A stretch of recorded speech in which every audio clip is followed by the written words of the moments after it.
Moving on to the next game, Shadow the Hedgehog. Time for a brief history lesson. A lot of Sonic fans felt patronized by Sonic Heroes because it was too childish. And I gotta agree, I mean, it had to be one of the gayest games made by the Sonic team for a while. Well, with the moral and the superpowered teamwork, and the soundtrack was so stupid, for mostly. There were some nice songs on it, some of them were really dumb though. Anyway, the result was Shadow the Hedgehog.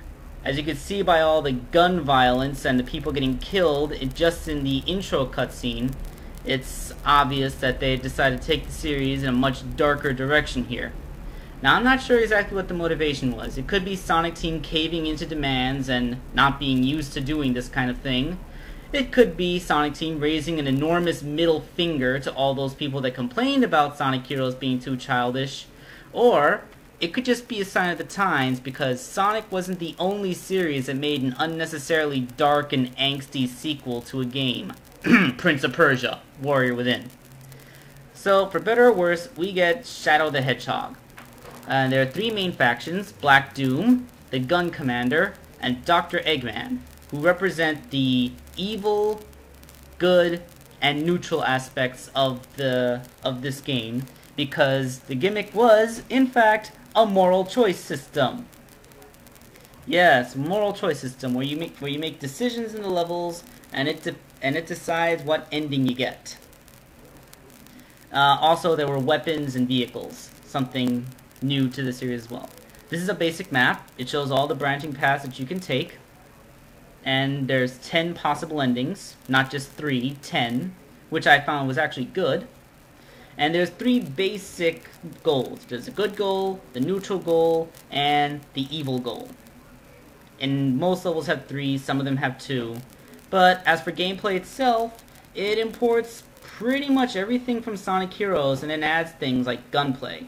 Here you see, you get a partner that tags along with you, mostly to annoy you with dialogue, although sometimes they'll help by taking out minor enemies. Now, for what it's worth, the targeting system with the guns is pretty accurate.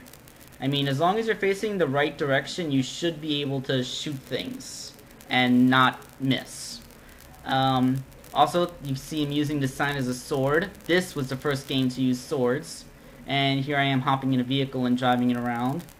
Yeah, it's basically, they tried to incorporate more features. It's basically everything good and bad from Sonic Heroes. You have fetch quests, you have find X amount of things, kill X amount of things, yada yada yada. You also have chaos powers. Here's Chaos Control, which skips a vast tracts of the level, forcing you to backtrack. And then Chaos Blast, which blows everything right the hell up!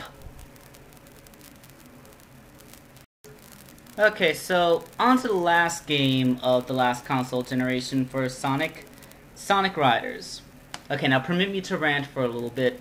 This game, in my opinion, this game was awesome. I love this game. It was great. The controls were great. It was a challenge. It was competitive, and it would have been really fun to play with friends. Except I could never find anyone to play it, because whenever I stuck this game in the GameCube and we started playing, the same complaint kept coming up. It's not like Mario Kart!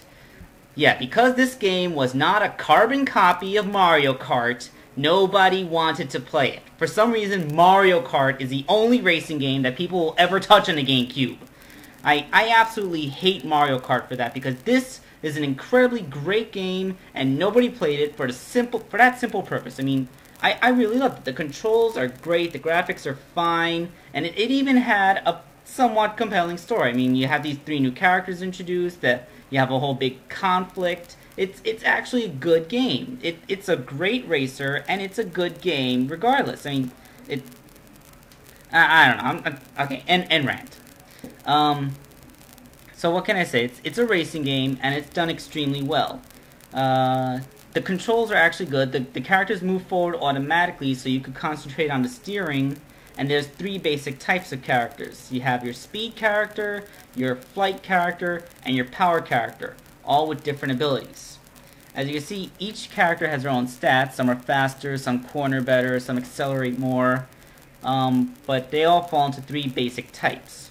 Now, Speed character can grind rails, which makes them go faster and refills their tanks. Flight characters can use special flight rings to get speed boosts and use shortcuts. And power characters can simply punch through obstacles that would slow everyone else up. Okay, so the Sonic Riders games were actually extremely well developed. The courses, in addition to being a little bit longer than anything you'd find on Mario Kart, also feature multiple branching paths. And since you didn't have to keep your finger mashed down an accelerator button the whole time because the characters move forward automatically, that you could concentrate on performing stunts and tricks, like doing these, like jumping off these half pipes, executing 90-degree turns. I'm told that it's similar to another game called SX Tricky, but I never played that, so I don't really know. But basically, you had to pull off stunts to get speed boosts, and it made the game really cool and interesting. And I hate that it keeps getting compared to Mario Kart because there is no comparison to it. It's not.